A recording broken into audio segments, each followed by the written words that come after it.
What's up with Detroit? The city's a mess. About 2/3 of its population left town. Whole neighborhoods are crumbling. Recently, special correspondent Kennedy walked through Detroit with community activists. That house over there right behind you is literally being consumed by weeds. That's one example of so many. Kirk Mays works for one of the community groups that's trying to clean neighborhoods up.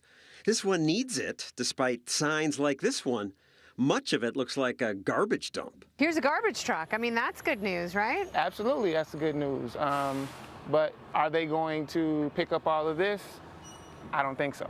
What is the strangest, creepiest thing or things they found as they try and remove the blight and the trash? Well, the worst thing was an actual dead body. Oh. There was a dead body that was found over here. Boats, bowling balls, you name it, kitchen sinks, refrigerators, of course, tires, the remnants of life. Many people left neighborhoods like these because there are so few basic services. Call 911 and the ambulance may not come. The reality is Detroiters pick themselves up and put themselves in their cars to take their own selves to the hospital. And yet, amidst the garbage and abandoned property, there is life. You see this house, it's got a nice motorcycle out front. How does this person hang on? Two things. One, they have hope, and two, they like their neighborhood. They found the homeowner. You've got empty lots next to you and empty houses across the street and another empty lot across the street. Right. What keeps you here? Well, I want to stay here in the city, and I'm here.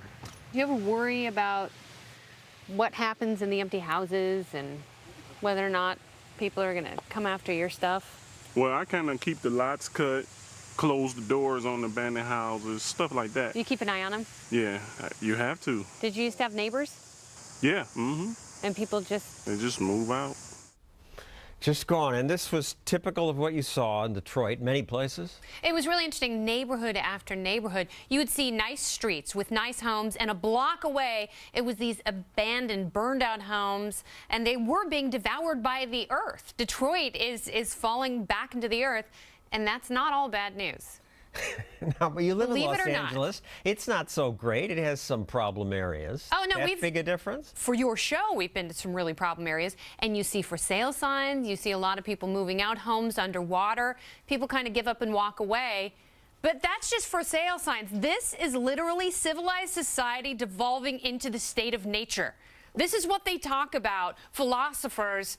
When they talk about the state of nature, the reversion, this is happening in Detroit. But you don't really see chaos.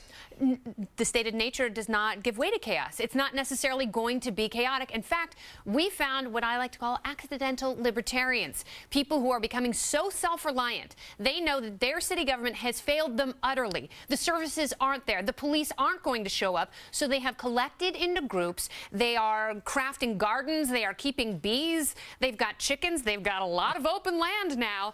So, and you're going around with these community activists. They're all leftists, but they weren't saying, oh, we just need a new mayor, my guy in. No, they were not talking about civic solutions. They were talking about getting together as neighbors, mentoring kids so the kids have something to do so they don't fall into crime, and making the best out of a situation that bad is not an acceptable word. It's something different from bad. And one other area where Kennedy found hope, politicians have driven Detroit so far into the tank that prices are now cheap. It's a good place to start from scratch. You can probably buy an empty lot here for anywhere from $100 to $500. You could probably buy a house here from anywhere from $500 to $10,000. Kennedy checked out this abandoned house just a few blocks from Grosse Pointe, where the rich people live.